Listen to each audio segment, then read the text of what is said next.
Hey guys, tonight we will embark on a chilling yet completely safe journey right here in your space. First, take a moment to press like and subscribe, but only if you genuinely enjoy what I do here. Where are you sitting right now? And what time is it in your corner of the world? Leave a comment below to let me know. We are all captivated by the hidden secrets of history. And tonight, I will pose to you the first question: what could have caused a charming, robust prince to suddenly become a ruthless monster, willing to execute the woman he once called his wife?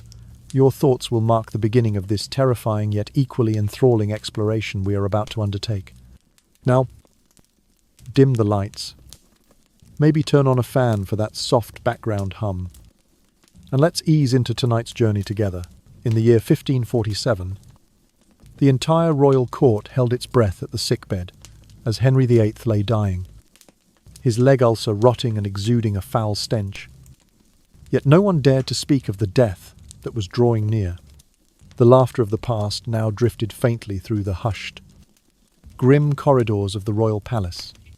Looking back to the year 1491, England had just emerged from the Wars of the Roses, bringing renewed hope to the Tudor dynasty. Henry VIII was born not as the heir, but merely as a spare, destined for the church, or a quiet life under ceremonial titles. Fate, however, had other plans. From his earliest steps, young Henry displayed exceptional promise. Tall, masterful in sports, fluent in Latin by the age of 7, composing music, and quickly capturing the limelight within the royal household. Court whispers claimed that this boy seemed touched by the divine. Yet the price of such perfection was the unrelenting gaze of spies disguised as tutors, observing and recording every word, every gesture. Affection was never unconditional. It had to be earned through achievement and obedience. Love is a weapon, and its withdrawal the cruelest punishment. Threatening murmurs warned. Failure means vanishing from the royal favour. When Henry turned 11, a seismic shock struck his elder brother Arthur. The heir apparent suddenly died at Lello Castle. The grim news seeped through the palace pillars like a chill wind, tolling a death knell for Henry's former role. That night, the 11-year-old child not only inherited the title of Prince of Wales, but also the invisible burden of having to surpass the one he had lost. Observers noted panic flicker in his eyes before it gave way to profound loneliness. From that moment, he understood that love and power were fragile, transferable, like a mask to be donned or removed at will. In the years that followed, the royal apartments became a frigid academy, where Henry was watched around the clock. His tutors taught him Latin classics, history, and athletics, but they also served as agents, logging every expression and silence. His trust eroded as he learned to conceal his thoughts, patiently observe, and calculate. Each nod of approval or satisfied smile became a rare reward. While a frown or hesitation was a sentence that could lead to imprisonment, one day, in 1542, Henry officially became heir under the silent pressure of the court. All eyes turned to his new role, lifting him from a secondary existence to the center of attention. The weight of expectation could crush any soul. Yet Henry neither begged nor wept. He offered a thin, resolute smile, accepting his burden like an indispensable suit of armor. That silence and steadfastness shaped the man he would become: a cold king who could hide his wounds beneath the cloak of power. In the year 1549, the Prince of Wales ascended the throne as the new king at the age of 18. His splendid coronation in Westminster Hall featured fireworks and drumming, but deep inside Henry's heart lay an unsettling chill. He swore his oath before countless expectant eyes, then closed his lips tightly, revealing no hint of emotion. That moment marked the beginning of a reign where power and fear walked hand in hand. In his early years as king, Henry VIII showcased his talents. He refurbished palaces, invited Italian artists, staged jousting tournaments, and hosted lavish musical performances. Yet alongside that brilliance lay darkness. He dissolved monasteries, executed officials, and investigated conspiracies in the shadows. The court became a tangled web of authority and terror, where friends and enemies were indistinguishable. The echo of a sentinel's footsteps in the corridors reminded everyone that even a whispered betrayal could end in tragedy. Then came the first woman, Catherine of Aragon, who symbolized princely marriage. At first, Henry displayed tenderness, offering Catherine a seat beside the throne. But as years passed and she failed to bear a male heir, the king's confidence wavered. He valued power above love, and his heart continued to crave what it had never possessed. Disappointment turned to fury. Culminating in a momentous decision, he severed ties with the Roman Church to divorce Catherine. The story unfolded like a haunting dream. Henry, once eager for the crown, now thirsted for absolute authority.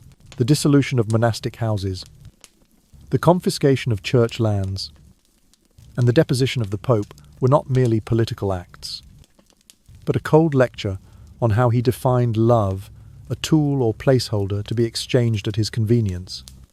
The sleep of the English people grew restless, for each dawn brought uncertainty about how the king's power might shift that day.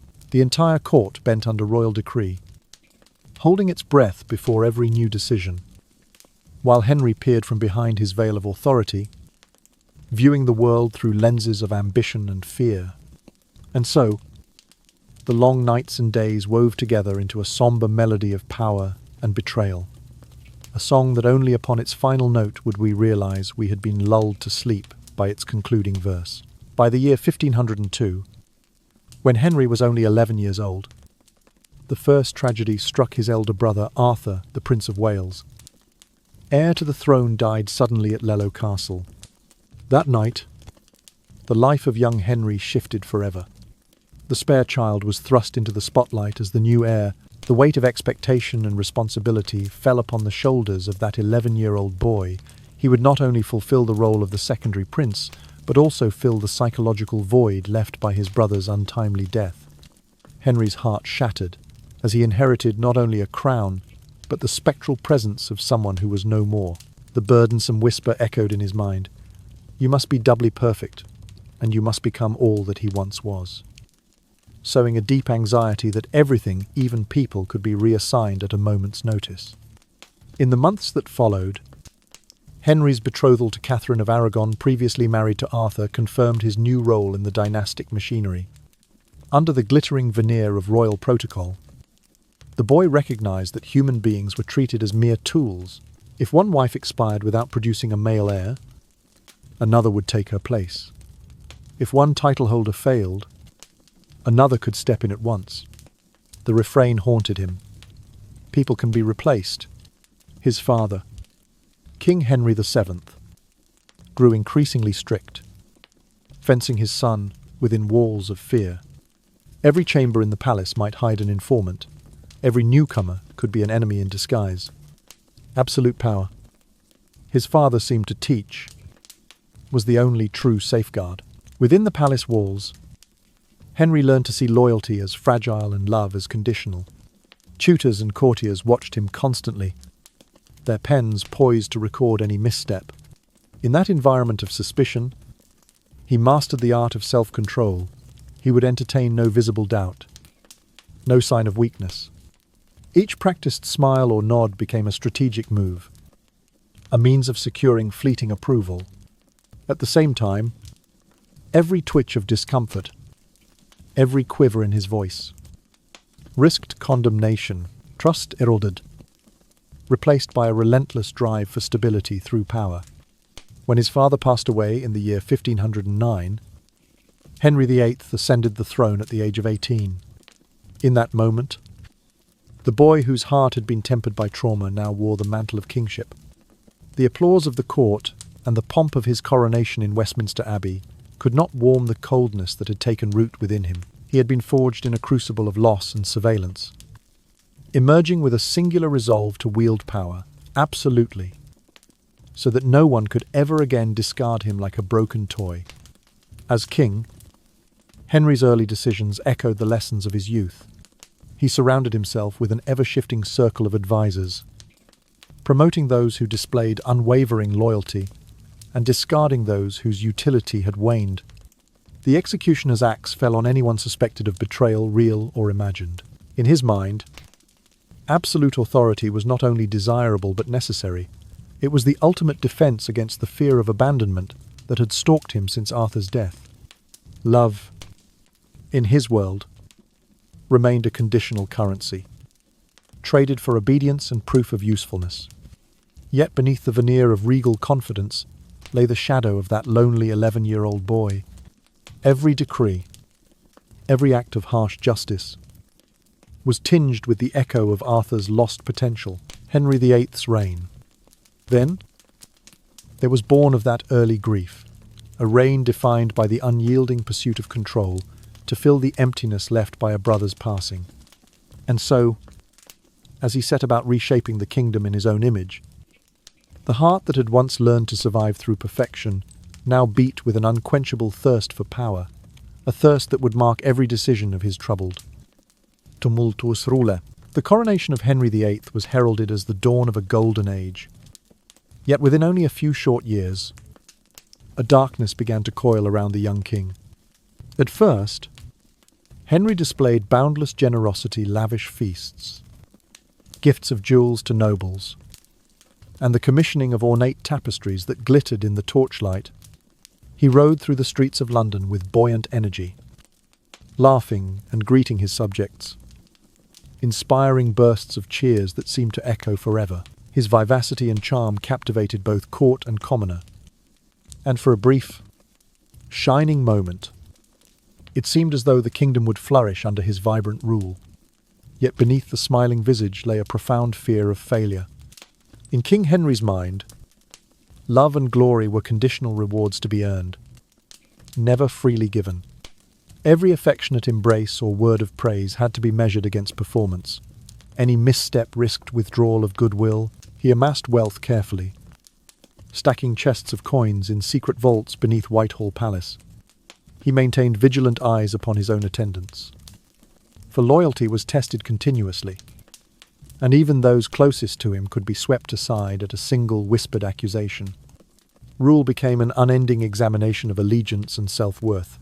A polite nod here could secure a favour, while a moment's hesitation there could seal a man's fate. This textured tapestry of power and anxiety wove itself most sharply when Henry first encountered Anne Boleyn. In the year 1526, after 17 years of marriage to Catherine of Aragon and the absence of a male heir, the king's longing for a son had grown into a near obsession. Into that void stepped Anne, a woman of wit and intelligence who refused to be moulded by royal command. She did not submit with coy smiles or delicate evasions. She did not offer herself in secret liaisons to appease the monarch's desires. Instead, she drew a clear line, challenging Henry in a way no other woman had dared. The court watched in hushed fascination as Anne upheld her autonomy. She would not become his mistress, nor would she yield to the insinuations that her refusal was merely a game of flirtation. Henry's persistent demands transformed into a cruel psychological contest. If you will not become my wife and give yourself to me body and soul, then you are unworthy of my affection. Such words, spoken by a king accustomed to unquestioned obedience, carried the weight of an ultimatum. Anne's steadfast rejections only fueled Henry's determination, intensifying the game until it became a twisted dance of power and desire. Henry's letters to Anne bore an unsettling intensity that resembled the ramblings of a stalker rather than the proclamations of a devoted suitor. He wrote of how her refusal tore at his very being, how every moment without her felt like a slow unravelling of his soul. His language was imperious. If it pleases you to fulfill the duty of a true and loyal companion, then grant me your body and your heart. Notice the chilling directive, grant me rather than love me. It was not an invitation, but a command cloaked in courtly elegance. The once charming prince had become consumed by an all-encompassing need to possess Anne entirely, to bend her will to his own. The court, once enchanted by Henry's vibrant courtship, grew uneasy under the strain of his growing obsession. Courtiers whispered of the king's sleepless nights, pacing the chambers of Whitehall while waiting for any sign of Anne's acquiescence. His face, once flushed with youthful exuberance, grew gaunt and haunted. As his fixation deepened, so too did the atmosphere of dread among those around him. Men who had once sought favour with the king now feared being drawn into the web of his demands, unsure whether to dress in their brightest silks, to celebrate his passion, or to shrink into shadows to avoid his unpredictable wrath. Meanwhile, Anne maintained her composure with quiet dignity. She did not mock his letters, nor did she capitulate to polite entreaties. She simply held her ground. Yet Henry's relentless pursuit would not allow such peaceful resistance. Bit by bit, he dismantled the structures around him. He questioned the validity of his marriage to Catherine. He challenged the authority of the Pope, and he unleashed a torrent of political manoeuvres that shook the very foundation of the English Church. All the while, Anne stood at the centre, unwitting catalyst to a revolution born of personal longing, but destined to reshape a nation. And so, the young king's transformation was complete, from the generous, spirited sovereign of his coronation to a man gripped by obsessive desire and ruthless ambition. The glittering tapestry of courtly pageantry gave way to a darker fabric of intrigue and fear. Each day, as Henry waited for Anne's response, he edged further toward an abyss where love was no longer a balm, but a battleground. And in that battleground, only one truth remained: the power to choose. To yield, or to deny, belonged entirely to the woman who refused to be controlled. 6 years straight, Henry pursued Anne, bending the boundary between love and power until it cracked. He broke with Rome and forged the Church of England entirely for her sake, ignoring the looming threat of war, ready to destroy everything to claim her. Their marriage in 1533 marked the end of the chase, but heralded the next tragedy. When Anne failed to produce a son, when she continued to assert her spirit and challenge his will, Henry's love curdled into hate. He recast Anne as the villain, accusing her of adultery, of incest with her own brother. Assembling a sham indictment built on forced confessions and the thinnest of evidence, within only 3 weeks of her arrest, Anne Boleyn found herself confined within the cold walls of the Tower of London. There, she composed her final letter, tears staining every line. In that heartbreaking plea, she still addressed Henry as my most dear lord and esteemed husband, and begged for mercy on behalf of the innocent men accused alongside her. Yet Henry, convinced of her deceit, regarded justice as a mere facade, veiling his cruelty. On the 19th of May in 1536, Anne Boleyn lost her hill. Less than a day later, Henry was already betrothed to Jane Seymour, his third wife, an emblem of absolute submission to his will. In the hush following Anne's execution, the court moved like ghosts through the great halls of Whitehall Palace. Courtiers who had once laughed at Anne's wit now exchanged anxious glances, uncertain which alliances might protect them or doom them. The echo of Anne's footsteps seemed to linger in the corridors, as though the very walls mourned her absence. Henry, meanwhile, strode forward with grim resolve, sealing his vow to Jane with a cold efficiency that spoke more of obligation than of love. Jane Seymour, in the glow of her new position, learned quickly the lessons of Henry's court. She wore her meekness like a fine gown, always appearing composed, always offering agreeable smiles. Where Anne had dared to question and challenge, Jane simply nodded in agreement. She mastered the art of silent compliance, and in doing so, she found favour in a king whose heart had been hardened by betrayal. To Henry, Jane represented the perfect antithesis to Anne's unyielding spirit, a wife who would say yes without prompting, who would step into his carefully constructed world without upsetting its fragile balance. Yet the memory of Anne's defiance did not vanish entirely. In quiet corners of the palace, servants whispered of the boldness that Anne once embodied, wondering whether Jane's gentle acquiescence would satisfy a king accustomed to the fervour of obsession. And Henry, now free from the turmoil of his second marriage, seemed for a fleeting moment to find peace in Jane's calm presence. The court watched and waited, caught between relief that the storm had passed and fear that darker clouds lay on the horizon. All the while, the machinery of state ground inexorably forward. Parliament, cowed by the memory of Anne's fall, declared Henry the supreme head of the Church of England, cementing his authority over both crown and altar. The dissolution of monasteries followed, their lands and treasures swept into the royal coffers. In the religious houses and cloisters, monks and nuns who had dared to question the king's supremacy faced drastic choices, submission or ruin. Their silent sorrow became yet another testament to the breadth of Henry's power. Back in the palace, Jane performed her duties with unwavering composure. She attended church services, faintly echoing the piety of Catherine of Aragon, yet never dared to express more than the simplest devotion. She navigated the daily politics of the court with a subtle grace, careful never to overstep the unspoken boundaries that had claimed so many before her. Her pregnancies were watched with an anxious fervour. The court yearned for the promise of a male heir, the one thing that might secure the dynasty without dragging another woman to the block. In October of 1537, that hope was fulfilled. Jane gave birth to a son, Edward, at Hampton Court Palace. For 12 brief days, the court breathed a collective sigh of joy, and Henry's features softened with genuine affection. He cradled his newborn heir and praised Jane as the angel of his life, bathing her with words of gratitude and wonder. The flicker of tenderness in his eyes seemed to promise a new era of familial harmony, but that fragile peace proved short-lived. The complications of childbirth took Jane's life on the 24th of October. Only 12 days after Edward's arrival, the palace plunged into mourning once more.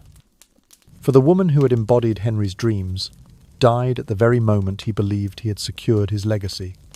In those final hours, Henry's grief was a tempest of rage and sorrow. He raged against God, physicians, the cruel hand of fate that had claimed the sole figure capable of comforting him. Jane's death left Henry adrift in a sea of remorse. He ordered grand funerary rites, his mourning attire woven of the darkest cloth, his proclamations filled with flowing eulogies. Yet beneath the ceremony lay the cold calculus of a monarch who knew that the cycle must continue. He would need another wife to fortify his line, to fill the void left by Jane's passing, before hope itself could slip away. And so, less than a year after Jane's death, Henry's gaze turned toward yet another match. A princess of foreign lands, whose portrait promised alliance and advantage. The court, accustomed by now to the swift rise and fall of queens, felt the stirrings of unease once again. For in the wake of Anne's defiance, Jane's sacrifice, and the infant Edward's fragile survival, the pattern of fear and obedience had become Henry's true inheritance. He ruled not merely as a king, but as the embodiment of power's darkest lessons, that love could be weaponized, that loyalty demanded proof, and that those who dared to stand apart risked everything, even their very lives. In the hush of the palace night, the story of Henry VIII pressed onward, a lament that would echo through history's corridors for centuries to come. Jane Seymour appeared in Henry's life as the epitome of perfection, silent, gentle, requiring neither intellectual sparring nor a share of power. Their wedding, in 1536, was modest, no foreign dignitaries, nor lavish ceremony, just a private rite witnessed by a handful of courtiers hoping for calm after the storm. Jane offered no resistance, not challenging questions, and in her unassuming acquiescence, Henry found what he believed was the antidote to his nightmare with Anne. She soothed him with her quiet presence, and for a moment, the court dared believe that a new era of domestic tranquility had dawned. Yet the apparent serenity was fragile.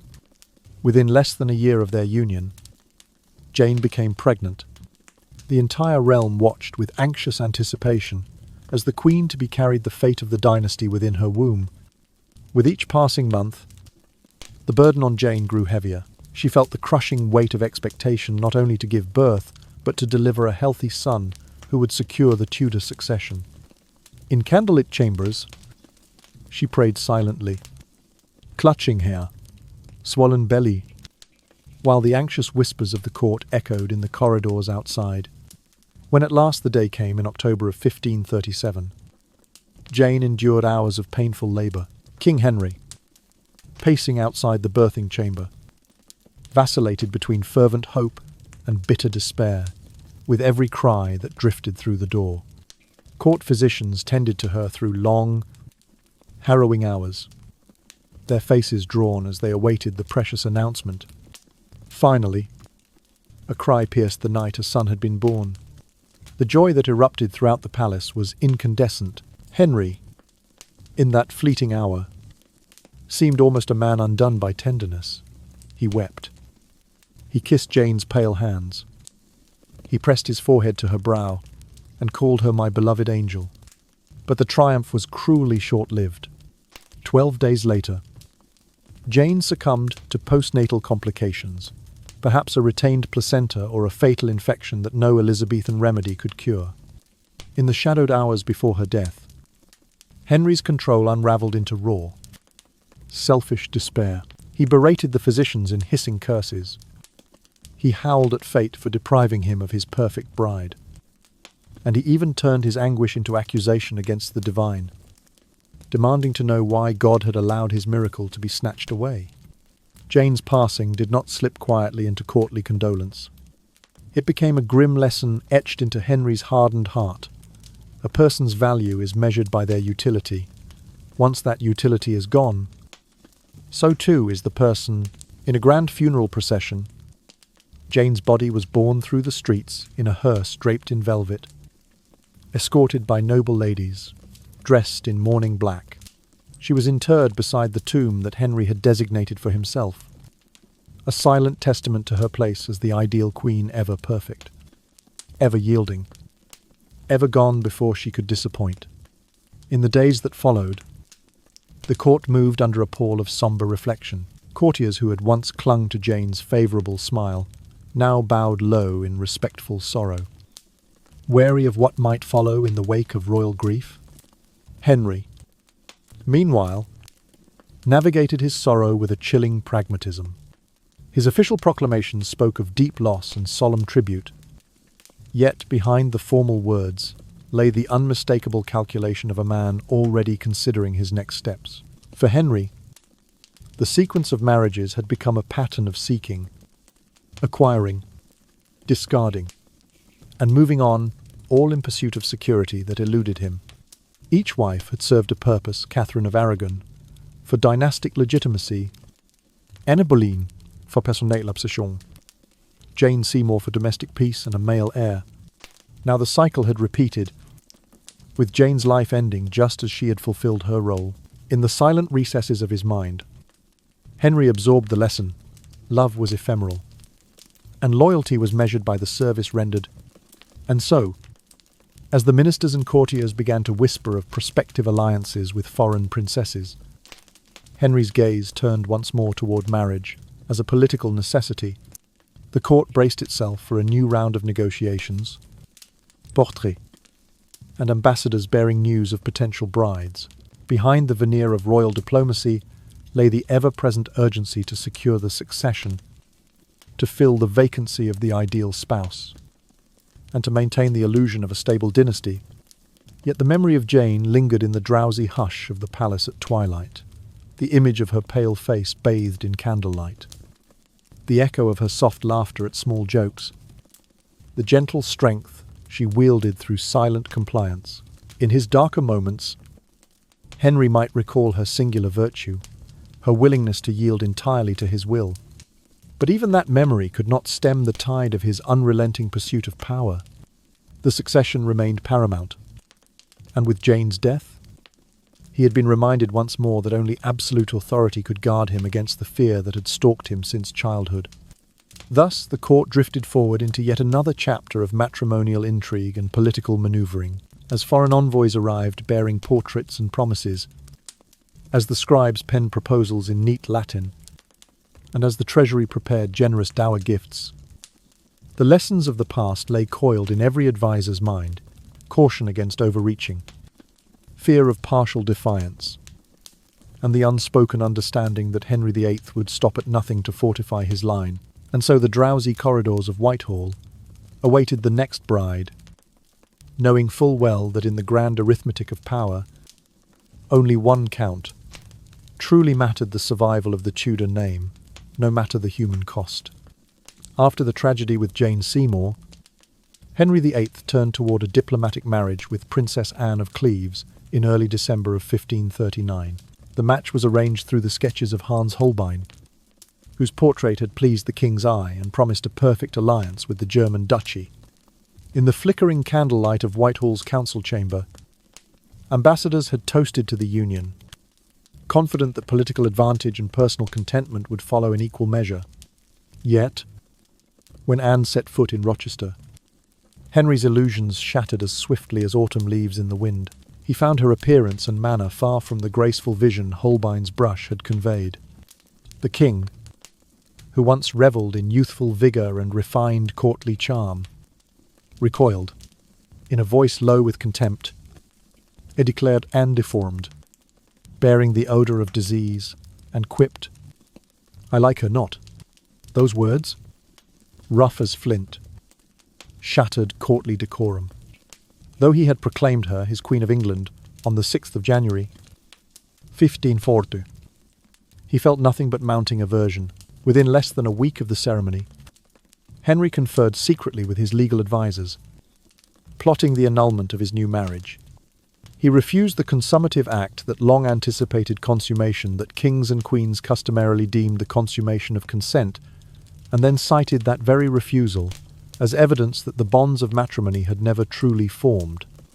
Anne of Cleves suddenly found herself ensnared in a carefully orchestrated campaign of discredit. She was accused of deceiving the king with her portrait, concealing her true features, and passed as though any woman who failed to meet a monarch's expectations harboured sinister motives. The process toward annulment moved with cold precision. On the 28th of July, 1542, the marriage was declared void. Yet even as he cast Anne aside, Henry displayed a surprising measure of generosity. He gifted her numerous estates, ensuring a comfortable income for her life in England, and accorded her the style of king's sister, thus granting her a position of respect and safety until her death in 1557.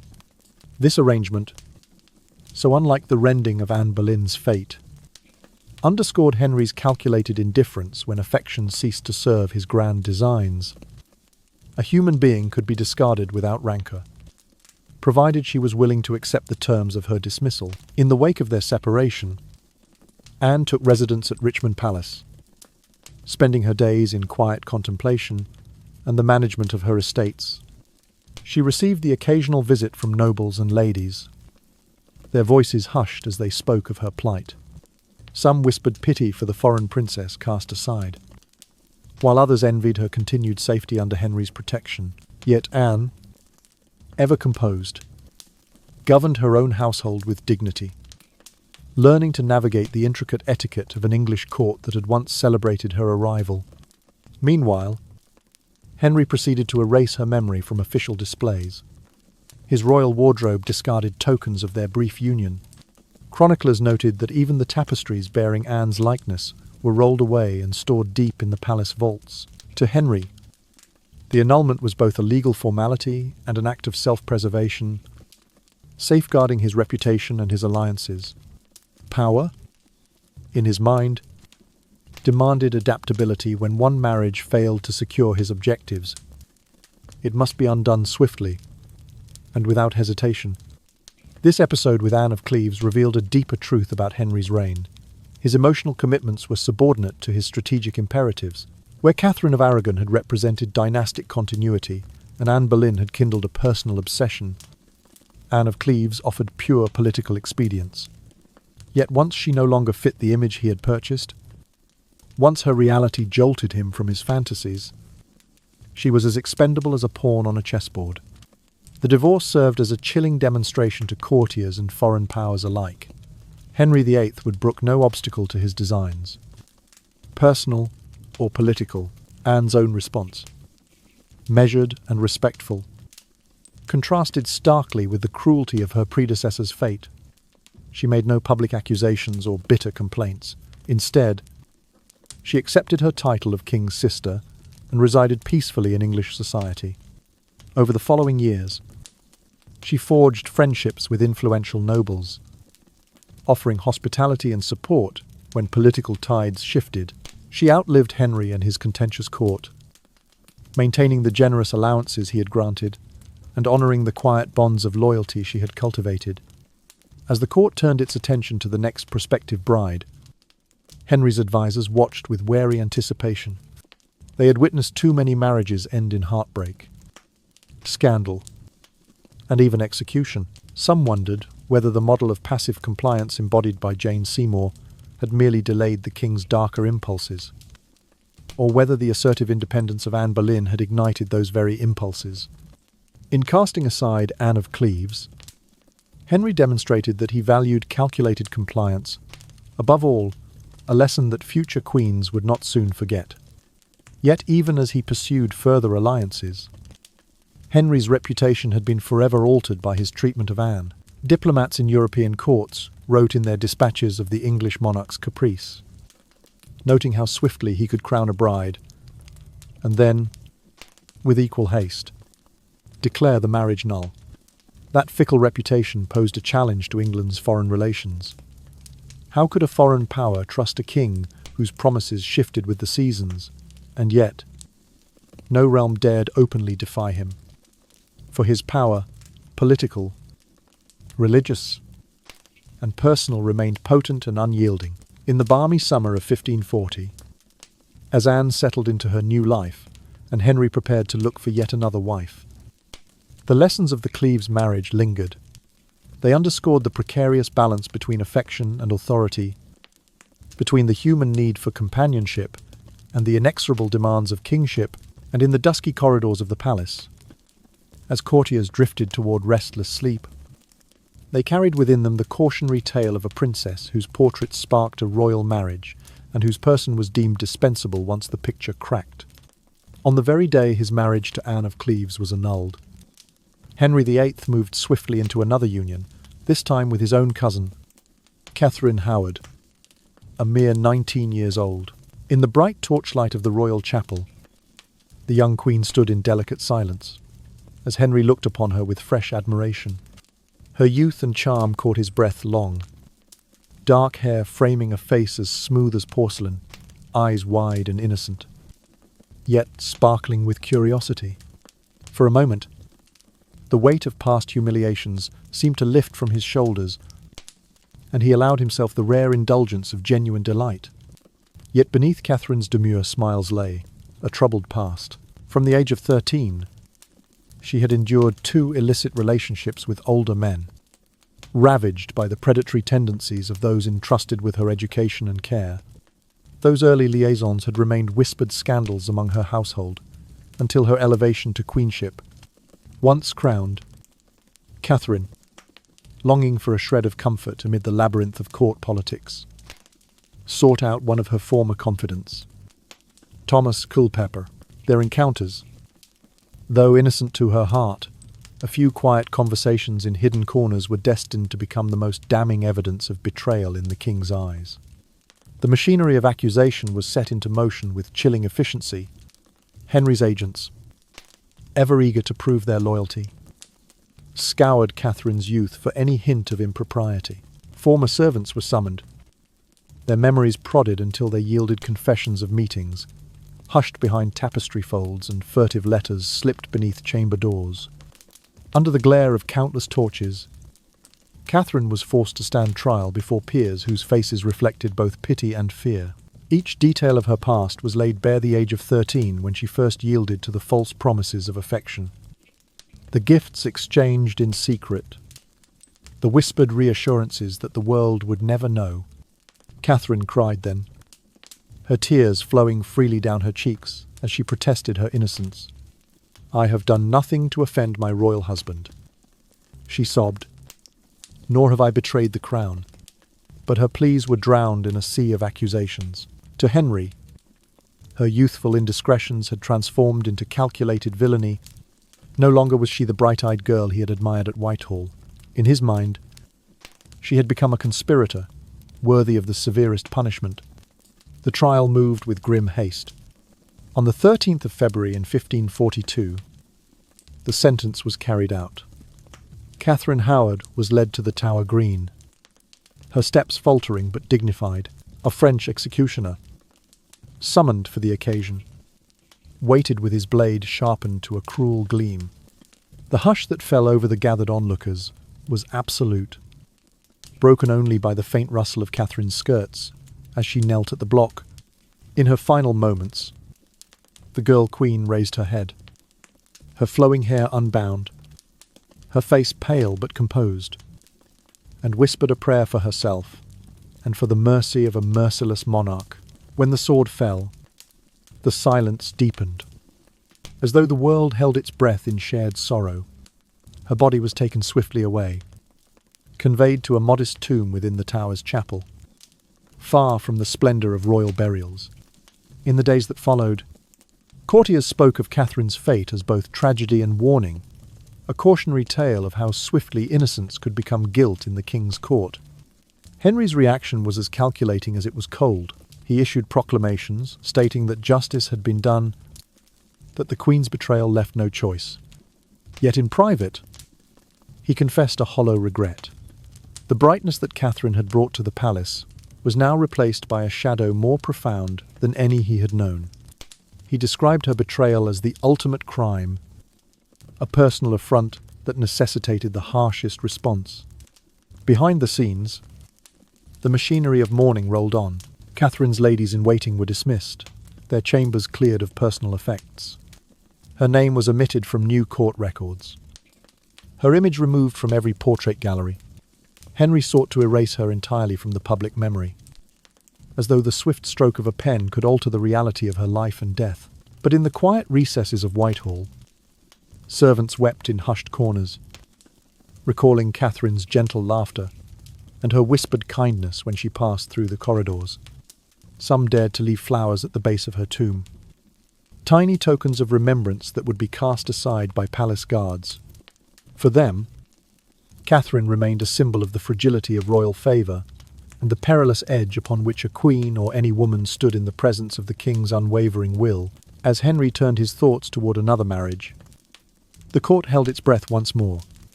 Each prospective bride faced the careful scrutiny reserved for sovereign appointments, aware that any misstep, real or imagined, could lead them to the same sombre fate as Anne Boleyn and Catherine Howard. Yet amidst the fear, a weary resignation settled over the nobility.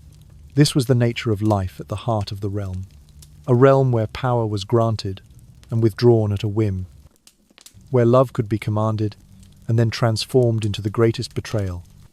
And so, in the dim glow of winter's candlelight, the palace drifted toward further intrigue, further sorrow. Henry VIII, the man who had once been the Golden Prince of England, moved on with an unsteady heart and an unquenchable thirst for control. His court, ever watchful, knew that loyalty must be proved in every glance, every word, every breath. For in the unforgiving calculus of the king's desires, only one truth remained to stand in his favour, was a gift beyond measure. But to fall from it was a sentence worse than death. On the 12th day of July, in 1543, Henry VIII took as his sixth wife Catherine Parr, a 31-year-old twice-widowed gentlewoman who had learned from her past to temper ambition with tact. In the quiet hush of the royal chapel, Catherine stood before the king with a composed grace, her dark hair swept back, her calm eyes betraying a mind that already understood the perilous psychology of her husband. She had observed the fates of those who had come before her, and determined that survival required more than beauty or obedience. It required subtle wisdom and strategic deference. Catherine's first task was to flatter Henry's ego without appearing servile. When he spoke of his theological treatises, she would approach him as a diligent student, asking thoughtful questions in a soft voice. "Your Majesty, in your esteemed opinion, Might there be a scriptural basis for such a reform?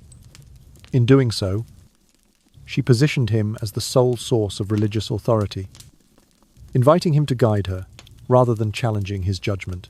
At the same time, she gently introduced her own reformist inclinations, phrasing them as humble inquiries rather than bold assertions. This approach diffused potential conflict and allowed her to sow seeds of moderation in matters of faith without provoking his wrath. Catherine also recognized the deep wounds in Henry's heart regarding his daughters Mary and Elizabeth. Cast aside and labelled illegitimate during his years of marital upheaval, they had grown up distant from their father's affections.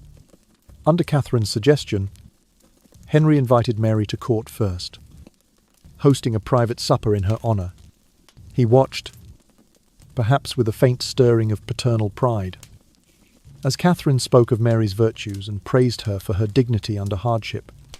A few months later, Elizabeth received a similar invitation.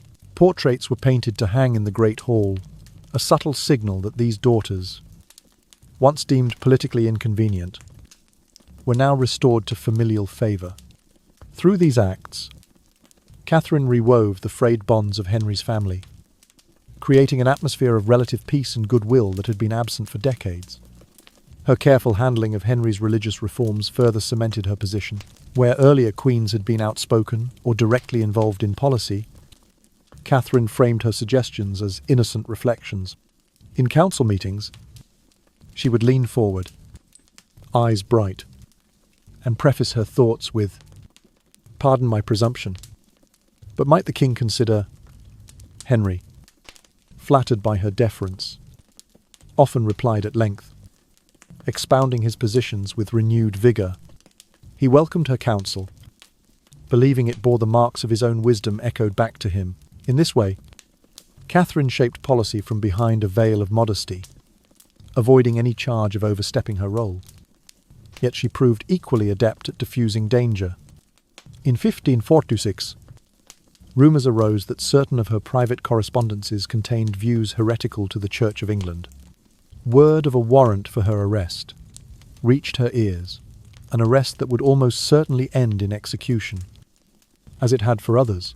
Instead of fleeing or appealing through intermediaries, Catherine took the extraordinary step of presenting herself unannounced before the king and his council.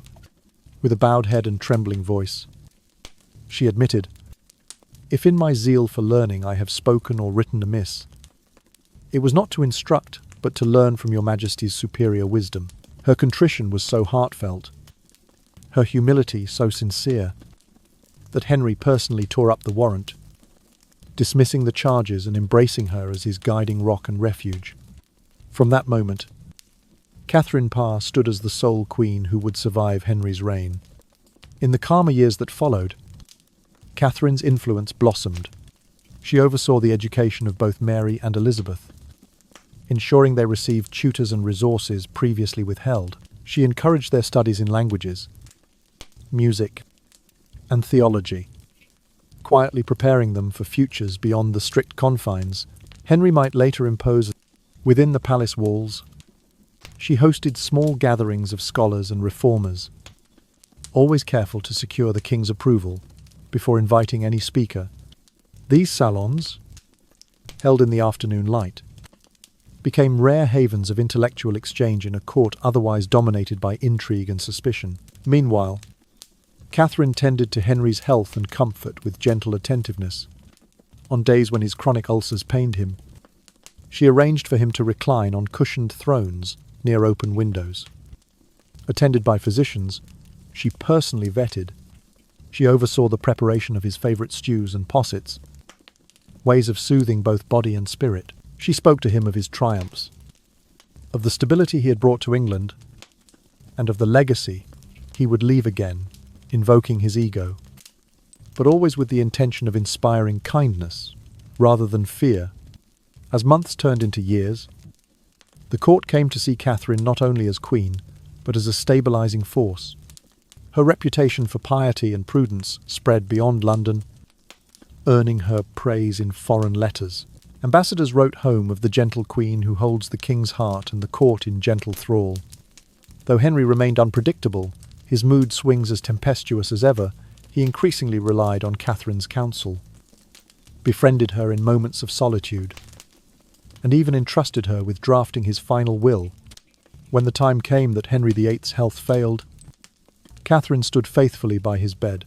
She comforted him in his fevers, read to him passages of scripture, and arranged for his final rites in accordance with his wishes.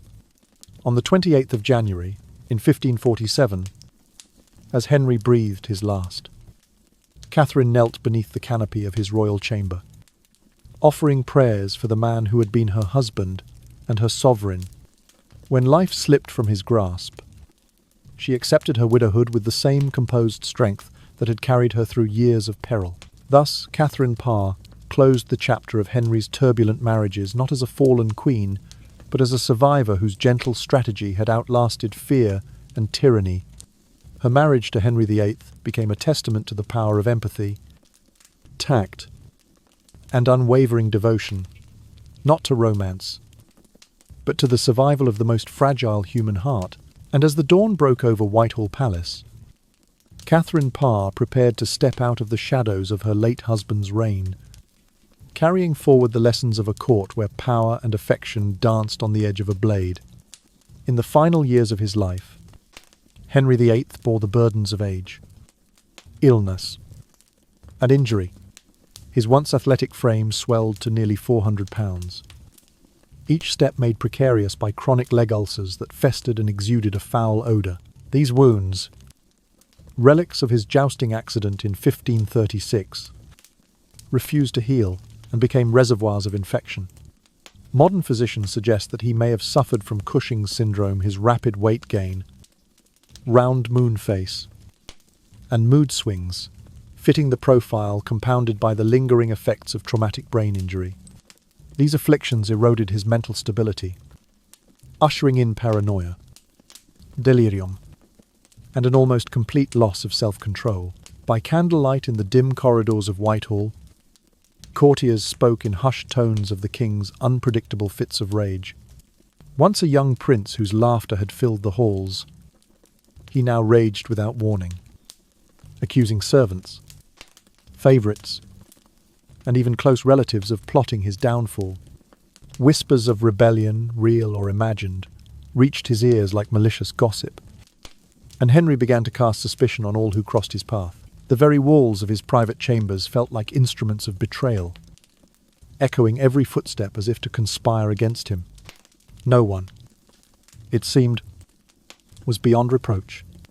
Even his offspring were not immune from his fury.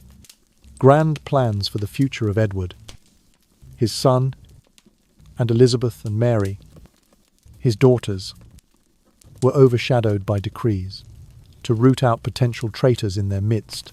In council meetings, Henry would pause mid-sentence, his face flushing red, and demand to know which of his councillors had conspired behind his back.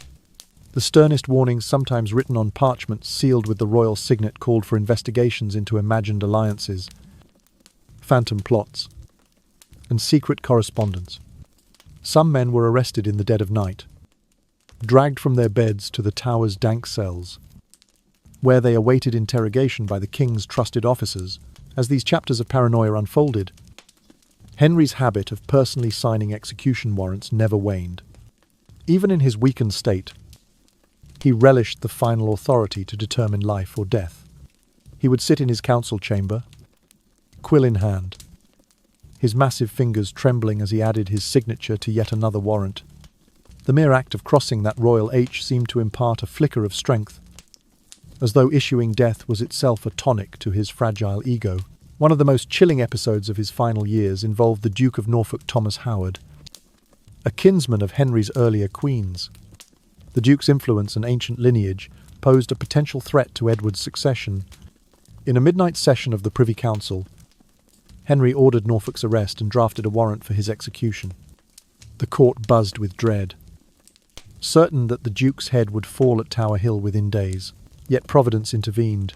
The king's own life slipped away before the warrant could be carried out. Norfolk's pardon, unwritten but implied, arrived in the hush that followed Henry's last breath.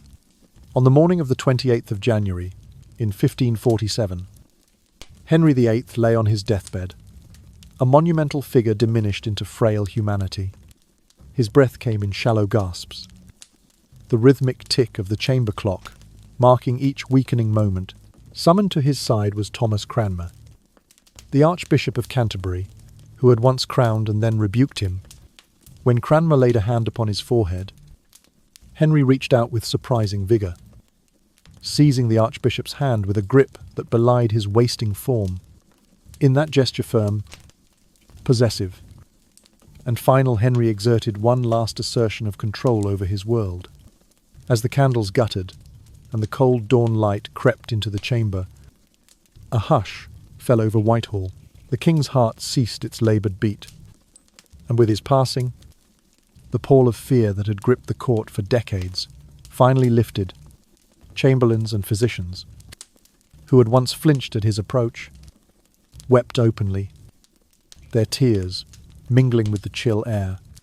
The great bed where he had lain, its draperies heavy with brocade and shadow, became his bier, and the palace fell into a stunned silence. In the days that followed, courtiers whispered of the relief they felt. The years of walking on eggshells before his unpredictable wrath were over. Yet, alongside that relief lay uneasy reflection. Henry's passing had left a country scarred by decades of terror, theological upheaval, and the ever-present threat of the executioner's axe. He had redefined the monarchy, elevating royal prerogative to a near-divine status, and in doing so, had severed the final ties that bound political power to moral restraint. His funeral procession was a grand affair, befitting the man who had once dazzled Europe with his opulence. Bearers carried his coffin through the streets lined with mourners, their faces illuminated by torchlight and sorrow. The service at St. George's Chapel at Windsor lasted hours, the clergy chanting solemn hymns that echoed against the ancient stone walls. There, in a tomb he had ordered near that of Jane Seymour, Henry VIII was laid to rest. His effigy, carved in alabaster and clad in regal robes, bore witness to the king who had wielded both sword and sceptre with unflinching resolve. Yet even that silent monument could not fully capture the tumult of his life. For Henry VIII's story was not merely that of a monarch, but of a man entrapped by his own making, shaped by trauma, fed by adulation, and undone by the unrelenting pursuit of absolute authority. In death, as in life, he remained a figure of paradox, both larger than life and achingly vulnerable to the simple frailties of the human condition. And so, as winter's chill gave way to the first stirrings of spring, England turned a page in its history. The reign of Henry VIII had ended, leaving behind a kingdom transformed by his passions, his reforms, and his relentless will. Yet the echoes of his final years, the cries in the Tower, the whispered terrors in Whitehall's hushed corridors, the echo of the executioner's blade would linger long after his tomb was sealed. In those echoes, a cautionary whisper endured that power unchecked can consume even the mightiest of men, and that behind every throne there lies a shadow where empathy and mercy sometimes fail to tread. When the news of the king's death spread through the realm, there were no wails of mourning, only the collective exhalation of relief. No one had forgotten the terror of walking beneath Henry VIII's shadow, where each day brought new decrees, fresh accusations, and the constant threat of the executioner's axe. In his passing, England seemed to release a decades-long hold on its breath. Yet the legacy he left behind was one of profound distortion. The Church, once the spiritual anchor for millions, had been stripped of its allegiance to Rome and transformed into an arm of royal policy, its altars repurposed as instruments of state power. The throne itself had become more than a symbol of dynastic continuity. It had been recast as an unassailable authority, beyond question or reproach, and the legal structures, once designed to uphold justice, now served chiefly to enforce the will of the sovereign, setting the stage for the very kind of authoritarian rule that future generations would both fear and inherit. In the vaults beneath Westminster, where ancient manuscripts lay gathering dust, scribes recorded a new orthodoxy, The king is supreme head of the Church of England. That simple statement concealed a far-reaching transformation. Monasteries, which for centuries had offered sanctuary, education, and charity, were dissolved. Their stones repurposed for palaces, and their monks scattered like autumn leaves. The moral authority once wielded by bishops and abbots now bent under the glare of royal supremacy. Where dissent had thrived in the hushed corridors of cloisters, only silence remained, broken only by the distant echo of hammers dismantling sacred halls. The message Henry had hammered into the psyche of the nation was chilling in its clarity when unchecked power met with a diseased mind. Humanity itself could be ravaged. The execution of Anne Boleyn, Catherine Howard, and so many others was not merely the removal of political obstacles, but a stark demonstration that human life was expendable, mere collateral, in the pursuit of absolute authority. Even those who served the crown at its highest levels came to understand that loyalty was not a bond of shared duty, but a license to be discarded when no longer convenient. The Queen could be beheaded, the Cardinal could be condemned, and the monk could be stripped of his habit without so much as a ripple of moral outcry from the highest seat of the land. As the Tudor monarchy solidified its dominion, whispers of tyranny found their way into private letters and tavern conversations. Merchants and artisans spoke in cautious tones of the days when royal favour had meant security, and its absence meant ruin. Landowners who had once looked to the courts for redress of grievances now learned that the courts existed to enforce royal decrees, not to temper them. Law, once a means to balance competing claims and protect the innocent, had become a blunt instrument of suppression. The very notion of justice appeared to bend like wax before the king's seal, reshaped to fit the contours of his will. Yet even in the sleepiest moments of dawn, when mist curled along the River Thames and the bell towers tolled their grey lament, some dared to wonder whether this was truly the kingdom their forebears had built. The prophets of reform, who had once dared to dream of a more equitable order, found themselves silenced, their manuscripts hidden away or publicly burned. The idea that society could be governed by shared values of fairness and mercy seemed a fragile dream, easily extinguished by the harsh realities of power. And so, the people learned to guard their tongues, to memorize the shifting lines of permitted discourse, and to offer only the subtlest nods of obedience in the presence of authority. In the quiet corners of parish churches, where a single candle flickered before a damaged crucifix, lay the residue of something deeper than political change, a wound in the moral conscience of the nation. Generations to come would inherit this legacy of fear, of complicity, and of the notion that the sacrifice of justice was a small price to pay for the promise of security. In the end, the true horror of Henry VIII's reign lay not in the towering edifices he erected, nor the sumptuous banquets he hosted, but in the quiet message he left behind. That power, once liberated from constraint, inevitably devours the very humanity it once claimed to protect. And so, as England drifted toward a new era under Edward VI, Mary, and Elizabeth, the ghost of Henry's absolutism remained ever present. Each subsequent ruler would grapple with the foundations he had laid, foundations both treasured and feared. But the lessons of those dark, slow-burning years persisted: that a society willing to surrender its principles for the illusion of order enables the emergence of tyrants, and that the first steps of such a descent often feel, at least to those in power, more like prudent measures than perilous compromises. In that stifling atmosphere where obedience was prized above truth, the most chilling truth of all whispered through England's dreaming streets that absolute power, once unleashed, will forever haunt the dreams of a nation, turning the noble act of governance into a theatre of nightmares. When Henry VIII died in January of 1547, he left the throne to his 9-year-old son, Edward. Yet this was far from a simple handoff of royal authority. Instead, it marked the opening gambit in a silent struggle for power within the court. A regency council was assembled, made up of prominent nobles, veteran courtiers who had served Henry faithfully, and Thomas Cranmer, The Archbishop of Canterbury, who had witnessed the king's final breath, they faced a stark dilemma should they uphold Henry's religious reforms, which had shattered ties with Rome and supplanted Catholic tradition with the fledgling Church of England. Or should they cautiously restore certain elements of the old faith to maintain social harmony? Edward, known to some as the Boy King under the aegis of Protestantism, was too young to rule. The true power belonged to his regents. Each manoeuvring to fill the vacuum left by Henry's absence, the Duke of Somerset, Edward's uncle by marriage, initially seemed destined to secure the crown's stability. Somerset portrayed himself as a dutiful caretaker of the young king's interests, championing moderate reform and pledging to guide Edward wisely. Yet within months, the more ruthless Lord Northumberland, Earl of Warwick, by title, began to eclipse Somerset's influence.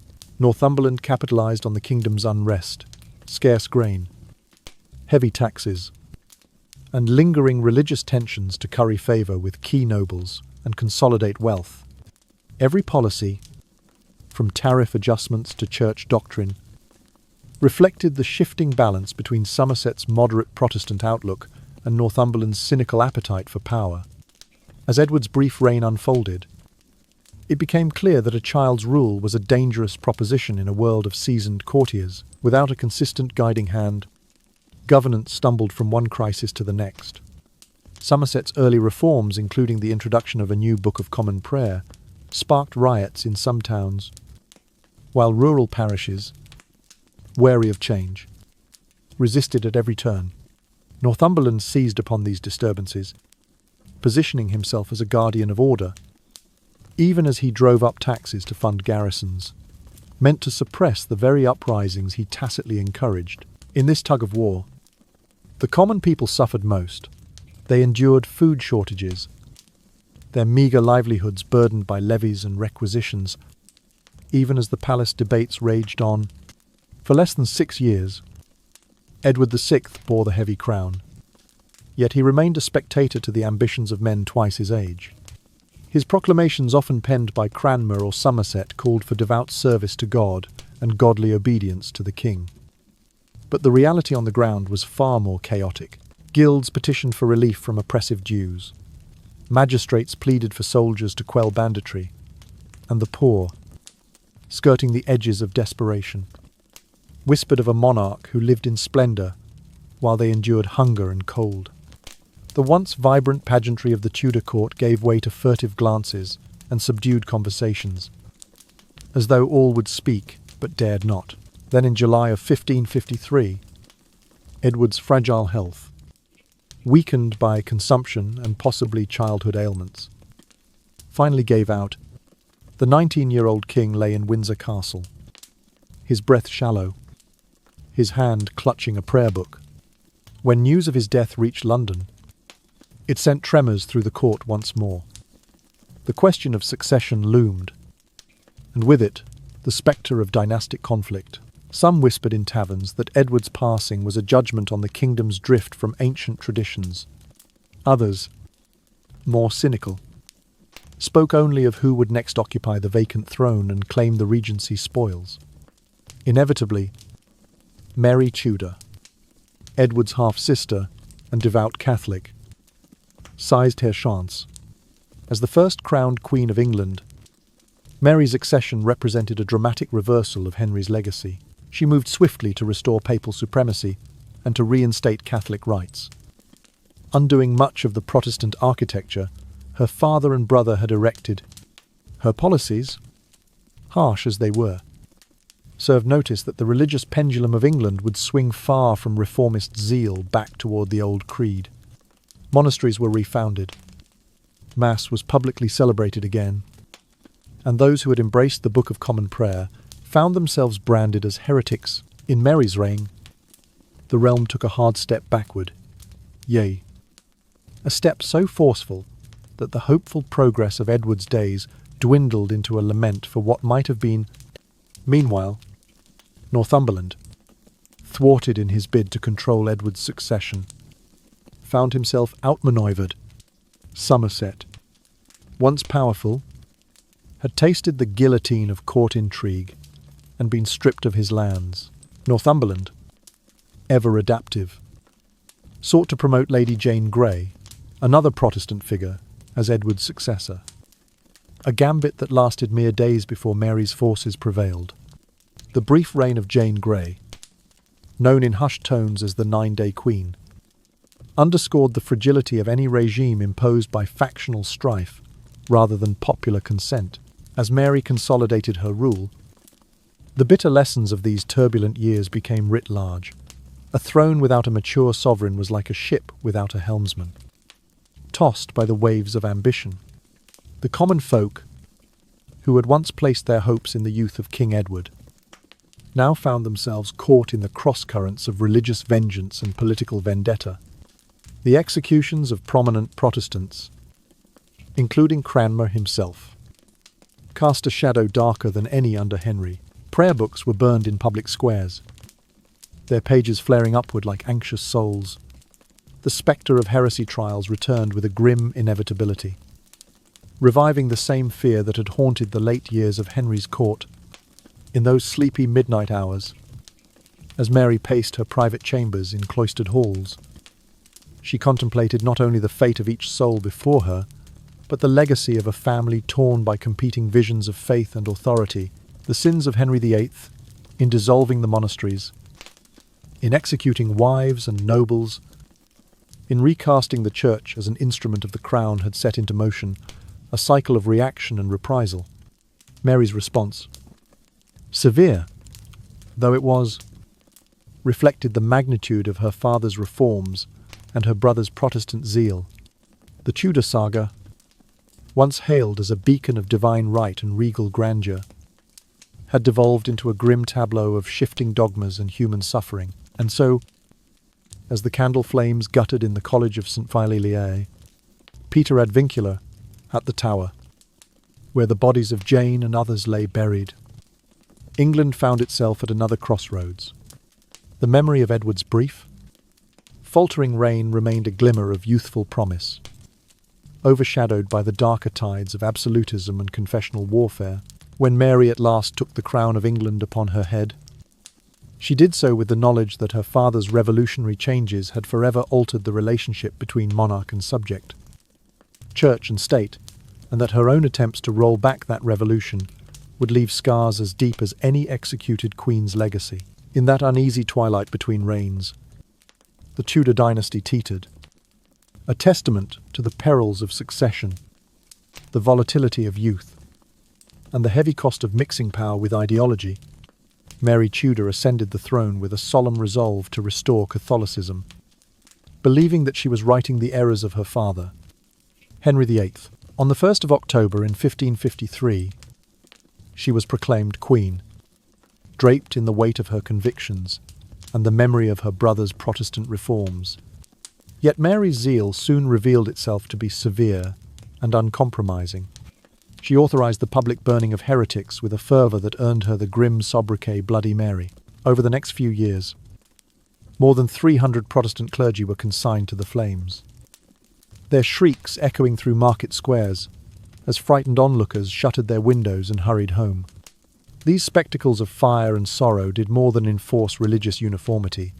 They inflicted deep wounds on the national spirit. Families torn asunder by differing beliefs mourned in secret. Neighbours who once shared bread and conversation now crossed themselves warily, suspecting even the most harmless remark could end in denunciation. The fabric of English society, already fraying from years of doctrinal upheaval under Henry's reign and Edward's brief Protestant interlude, began to unravel further. Food riots and pockets of popular unrest broke out in several towns, while courtiers whispered of Mary's rigid decrees as though they were shackles rather than safeguards of piety. By 1558, the kingdom seemed to call out for a ruler capable of bridging spiritual divides and soothing those festering scars. Into that weary void stepped Elizabeth, Mary's half-sister, ascending the throne with the aura of a fresh dawn. On the 17th of November, in 1558, Elizabeth took her oath, not as a fiery reformer, but as a measured sovereign, determined to steady the realm. She moved swiftly to enact the Act of Supremacy, reasserting the monarch's role as head of the Church of England, and the Act of Uniformity, which granted a guarded respect to Catholic rituals while affirming the primacy of Protestant doctrine. Elizabeth's approach was one of gentle pragmatism. Whereas Mary had wielded persecution like a sword, Elizabeth offered a subtle olive branch. Catholic ceremonies were no longer the state-sanctioned spectacles of her sister's reign, but they were not outlawed outright. A single, moderate version of the Book of Common Prayer was mandated in all churches, its wording carefully calibrated to include vestiges of tradition familiar to the old believers. Clergy were forbidden from preaching treasonous doctrines, but many were permitted to continue serving their parishes, provided they conformed outwardly to the new liturgy. In the sleepy parishes of the countryside, where villagers longed for continuity, the carefully phrased prayers sounded more like a balm than a burden.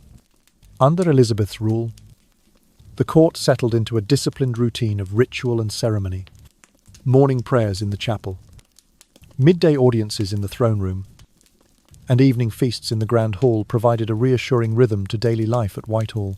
The Queen herself was a master of pageantry, yet she avoided the excesses that had once characterized her father's splendor.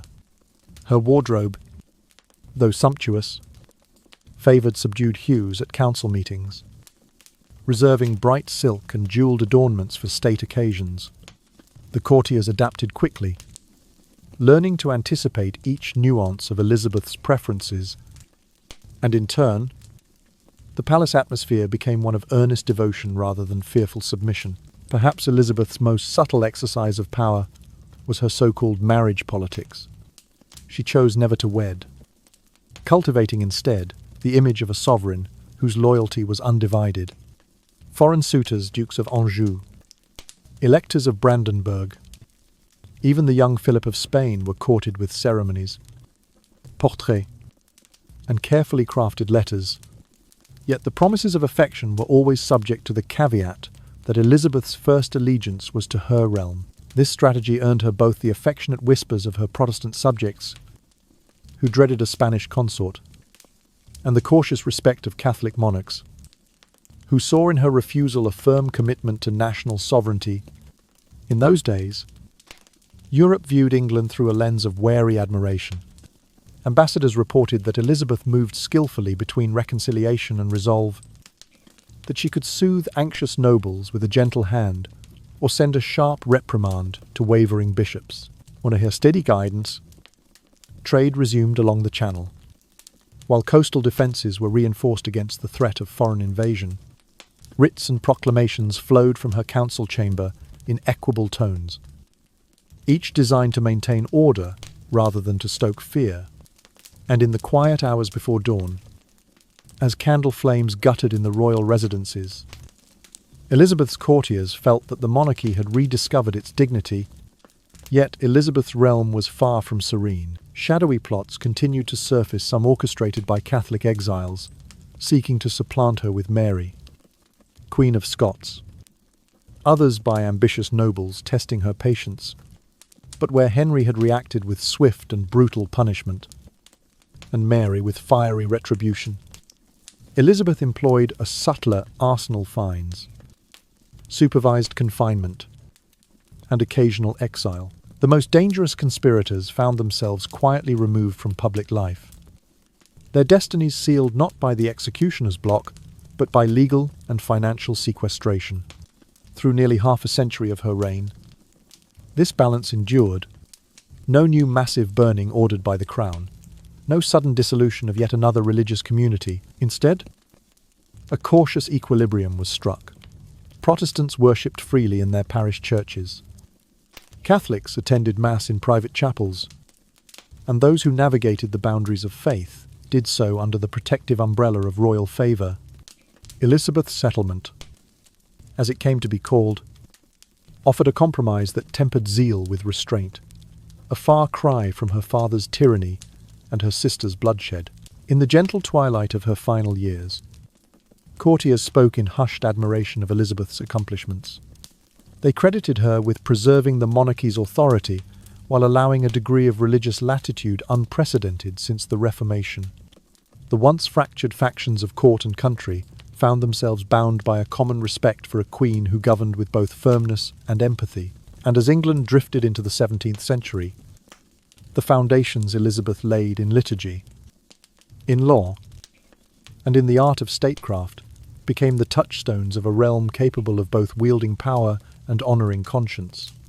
Thus, in the sleepy cadence of ritual and diplomacy, Elizabeth's reign demonstrated that a monarchy could hold supreme power without succumbing to absolute despotism.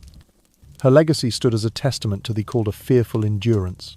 The fields, once tended by monks, lay neglected or were repossessed by the crown.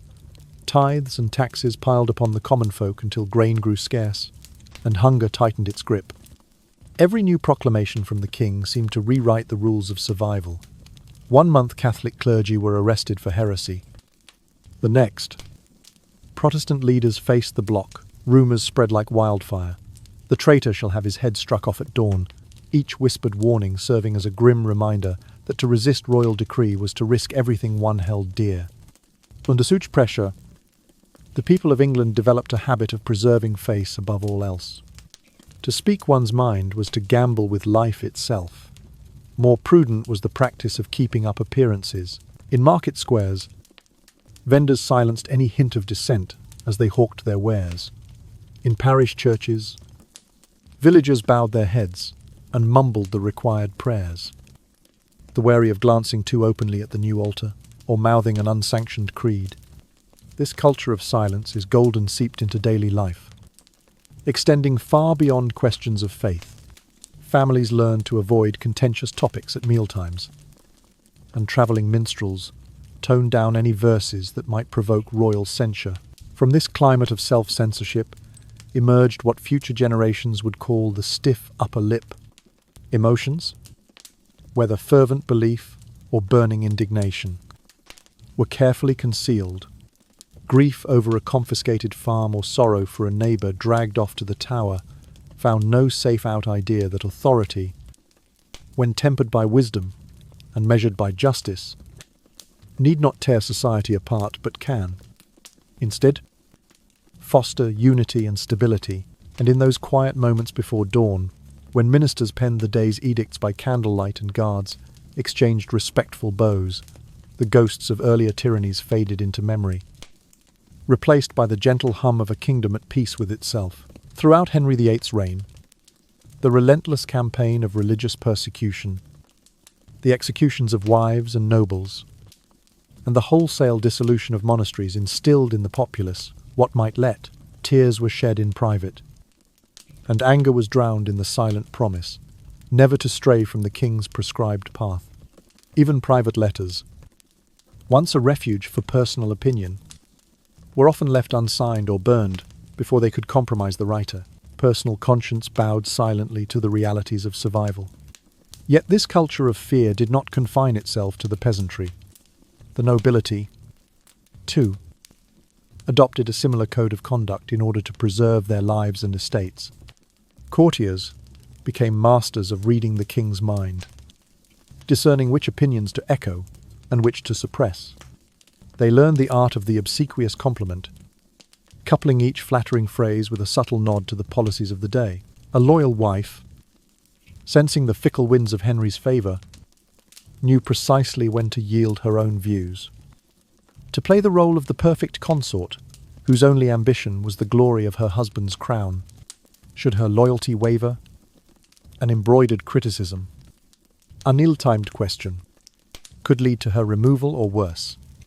This same culture of caution spread into the corridors of power, where open debate once thrived on the exchange of competing ideas. Parliamentary sessions became exercises in repetition rather than genuine discussion. Members rose to reaffirm the royal will, aligning themselves in predictable patterns, rather than to challenge or refine policy. The absence of honest critique meant that poor laws went uncorrected, and grievances from the countryside echoed unanswered.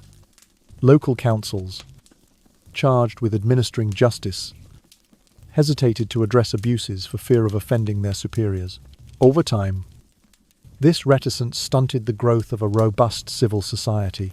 English institutions, once a patchwork of negotiated rights and responsibilities, grew rigid and susceptible to the whims of authority. Religious life mirrored these broader trends. The notion of faith practiced for its own sake, untainted by politics, became almost unthinkable. Instead, the religion was inescapably sandwiched between loyalty to the throne and the need for personal salvation. To attend the wrong service or to voice sympathy for a forbidden creed invited suspicion. Families practiced their devotions in hushed tones, careful to maintain the outward forms mandated by whichever branch of the church held ascendancy. In towns, a Catholic might vow silent allegiance to the old Mass, but quickly shift to reading from the Book of Common Prayer when the bishop's men arrived. This layered faith, born of necessity, endured long after Henry's reign, shaping the English approach to religion, a cautious negotiation between belief and obedience. Meanwhile, in the halls of privilege, the nobility refined their survival skills. They became adept at that subtle performance known as reading roles. A courtier played the part of the obedient subject, praising the latest royal dictum in open audiences, while offering private criticism in whispered confidences. A noblewoman honed her voice to effuse gratitude for each new favour, while silently cataloguing each slight or confiscation against her family's legacy. Friendships were forged on the basis of mutual discretion. One could trust a fellow courtier to hold a damaging remark in confidence, but never to share it with a stranger. Underpinning all of this was the unspoken understanding that the first duty of every subject peasant, merchant, noble, or cleric was to preserve one's own safeguard. The instinct to survive overshadowed the impulse to unite around shared principles. This fragmenting effect of fear may have stabilized the realm in times of crisis, but it exacted a steep price: the suppression of open innovation, the weakening of communal bonds, and the erosion of trust that forms the bedrock of any healthy society. When Elizabeth I eventually inherited a crown still shadowed by her father's and siblings' tumult, she encountered a kingdom deeply habituated to discretion. Her eventual policy of moderate religious settlement built upon that culture of caution, trusting that if a measure was palatable enough, the people would comply. Yet even Elizabeth's pragmatic approach could not erase the long memory of enforced silence. Many still hesitated to speak their minds on matters of conscience, having learned that the safest course was a quick, polite bow, and then a retreat into private prayer. History would record that the Tudor experiments in power and faith left England with a legacy of disciplined restraint, a national character shaped by decades of fear and enforced conformity. The stiff upper lip became a point of pride, even as it betrayed the deeper cost of that pride: a society where bold debate was scarce, where the machinery of state demanded fealty above freedom, and where the human spirit learned to crouch in the shadows of authority. And in the stillness of centuries that followed, the echo of Henry VIII's reign lingered, a reminder that when survival demands silence, the heart is forced to wander alone. Henry VIII was more than a bloodthirsty monarch. His reign stands as a chilling, cautionary tale about how unbridled power can ravage society when left unchecked. His legacy extended far beyond the executions of queens and nobility, or the dismantling of monasteries. It also set in motion a hyper-centralized system of governance, in which mistakes and abuses became as commonplace and unremarkable as porcelain cups on a royal table. Under Henry's rule, the machinery of state was geared entirely toward enforcing the will of the sovereign. There were no meaningful internal safeguards to moderate his authority. The Privy Council, once intended as a forum for shared counsel, was reduced to a body that rubber-stamped royal commands. Parliament, summoned at the king's pleasure, passed statutes that codified his personal whims into law, rather than serving as an independent check on monarchical excess. Even the courts designed to uphold justice were co-opted into the king's campaign. Judges dared not interpret statutes in ways that would curtail regal prerogative, for fear of losing their offices or their lives. When power is concentrated in the hands of a single individual or a tiny coterie, the essential mechanisms of checks and balances become mere theatre. The Prime Minister, or the most senior councillor, loses the ability to offer genuine resistance. Representatives in Parliament quickly learn that challenging royal policy is tantamount to courting treason. Judicial independence erodes when judges know that verdicts displeasing the crown may lead to dismissal or worse. Under such a system, the arbitrariness of authority is legitimized by law itself. What was yesterday an outrageous decree becomes today an unassailable statute. In this environment, victims of state power, whether queens, dukes, or common peasants, become little more than experimental subjects for political machinations, expendable whenever they cease to serve the interests of those who wield the reins of power. Henry's successive marriages, each ending in betrayal, downfall, or physical elimination, exemplify the terrifying mindset that regarded human beings as disposable commodities. When Anne Boleyn failed to produce a male heir, she was recast from cherished consort to traitorous villain within a matter of days, her fate sealed by forced confessions and flimsy evidence. Catherine Howard's youthful indiscretions, events from nearly a decade earlier, were dredged up to frame her as an adulteress, giving the king cause to erase her from history. Even Anne of Cleves, whose only crime was disappointing the monarch's eye, that was cast aside through legal maneuvering that treated her person as negotiable royal property. These women were not anomalies, but prototypes, demonstrating how absolute power can turn love and loyalty into instruments of control, leaving only trauma and fear in its wake. Beyond familial purges, Henry's dissolution of the monasteries forged another layer of state coercion. Monks, nuns, and lay brothers who had for generations provided charity, education, and spiritual sanctuary were stripped of their homes and livelihoods overnight. Their once hallowed halls fell silent, their lands redistributed to royal favourites, their voices muted under the clang of hammers dismantling altars. The very idea that church property belonged to an institution separate from the crown was erased, replaced by the doctrine that everything sacred or secular could be seized at royal discretion. The subtle but pervasive effect of these policies was to normalize tyranny. Subjects came to expect that statutes would shift as readily as the tides, that loyalty must be constantly demonstrated, and that dissent, even in private, risked drawing the gaze of informers and the wrath of the king. The atmosphere of suspicion seeped into every village and market town.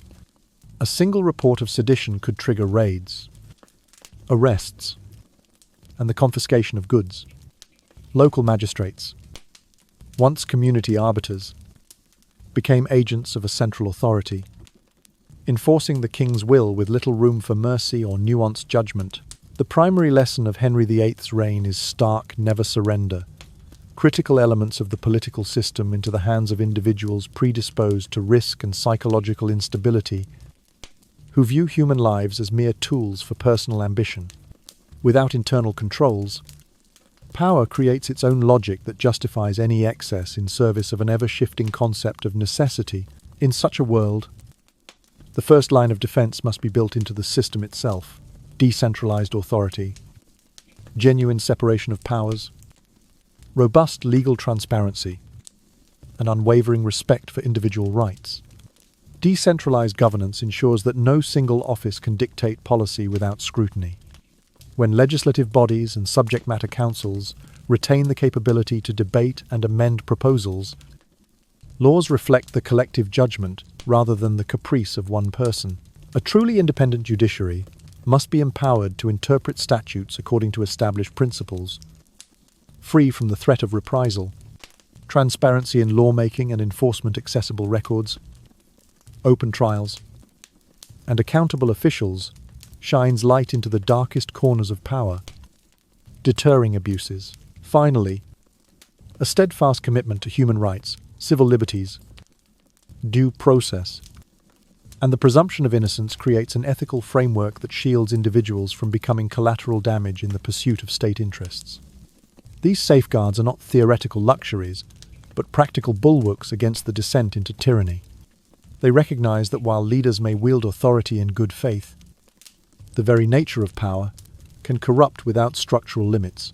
By distributing checks among multiple institutions and by embedding rights at the core of governance, a society prevents any single actor from holding unchecked sway over the lives of its citizens. In the hushed dawn of centuries that followed Henry's turbulent reign, political philosophers and statesmen alike drew upon the Tudor example to argue for constitutional limits and the rule of law. They understood that the blood spilled upon scaffolds and the soil enriched by monastic foundations were both irrevocable tests of power's dark capacities. And so, in the solemn echoes of history, we hear Henry VIII's final warning: only by maintaining robust checks on authority can we avert the madness of absolute rule and safeguard each human life from becoming yet another experiment in power's cruel laboratory. The story of Henry VIII and the consequences of absolute power is not merely a grand chapter in history books, but also resonates today with profound lessons. First, when power is concentrated in a single individual or a tiny group, the checks and balances mechanisms designed to prevent abuse are nullified. When the sovereign's will becomes law without question, justice ceases to be a guiding principle and instead becomes a tool of repression. This illustrates that in any political system, without separation of powers and transparency, the risk of sliding into despotism is exceedingly high. Second, the video reminds us of the irreplaceable value of the rule of law and human rights. Henry's ability to behead wives, dissolve monasteries, or confiscate property on a whim turned people into test subjects for political ambition. Today, in young democracies or in countries where authoritarian regimes persist, we must remain vigilant. Every policy must rest on fair laws, and citizens' rights must be upheld, rather than being arbitrarily altered at the ruler's whim.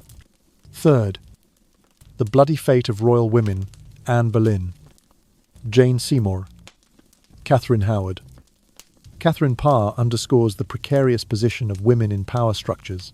They were treated as diplomatic tools, territorial assets, or political liabilities, discarded without mercy, once deemed useless. In the modern era, their stories energize our ongoing struggle for gender equality and individual autonomy, ensuring that no one, especially women, must live in fear of being controlled by others.